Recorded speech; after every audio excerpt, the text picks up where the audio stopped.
Hi guys, welcome to this episode. Today I am going to talk about why I think the Canon 7D is still relevant today. A few reasons why I think it is, and it's up to you if you want to purchase one, but I still think these are still worth getting. Okay, thank you for subscribing to all my subscribers out there. And do press the bell to obviously get updates. But I do appreciate all the people that have been watching my channel. That's a shout out to you all. Really appreciate it. And this is a quick demo on the Canon 7D. For some reason, people still love these cameras. And I think definitely these are still worth buying. I have had a look online. Obviously, Canon doesn't necessarily make these anymore. However, online you can get one of these in the UK for about £300 in pretty decent spec. What I'm saying is probably an A-rate spec. Okay, it is still a very professional camera. Okay, so the build quality is really good, and it uses obviously these lithium batteries.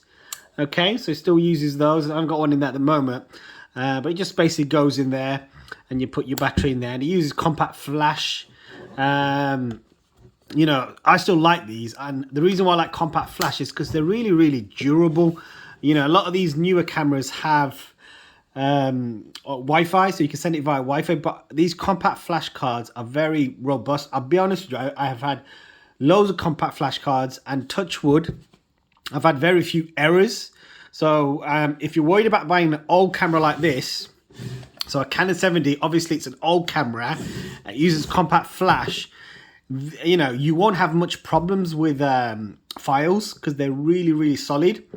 A few of the reasons why I like this camera and why I think you're still relevant today is because obviously it's got all of its you know, sort of kind of manual program, auto C1, C2, so you can program it to these.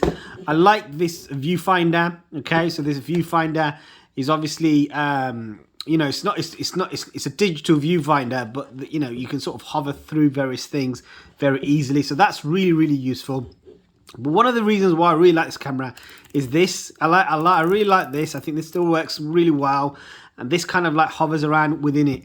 But so the features are no different from any new camera. Okay, so if you bought one of these and say you bought a 90D, the settings are more or less the same. So I've used a 90D, I've used a Canon 5D. So these are obviously newer models, or somewhat in, you know, newish models. And the features are more or less the same.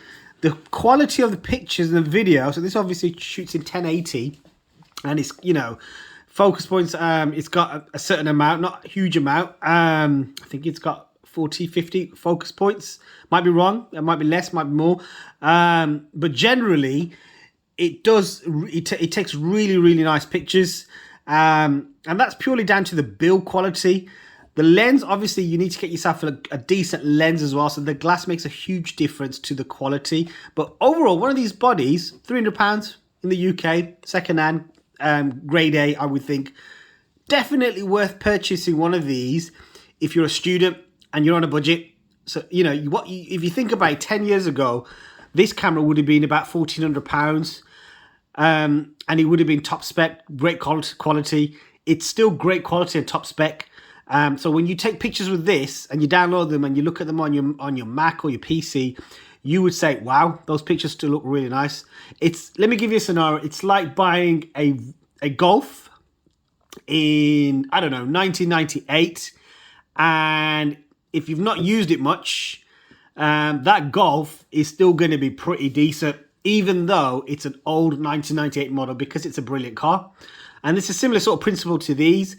You know, if you can purchase a grade A, what I mean by grade A is somebody that's bought one of these, not really used it much, probably sitting in their loft, probably just thought, yeah, I'm going to get into photography, probably spent a couple of weeks taking photographs, and then it kind of went into a closet and never used, so the shutter count's very low, which basically means that this camera is got a grade A, low shutter count, so it's practically brand new, but it's 10 years old, if that makes sense.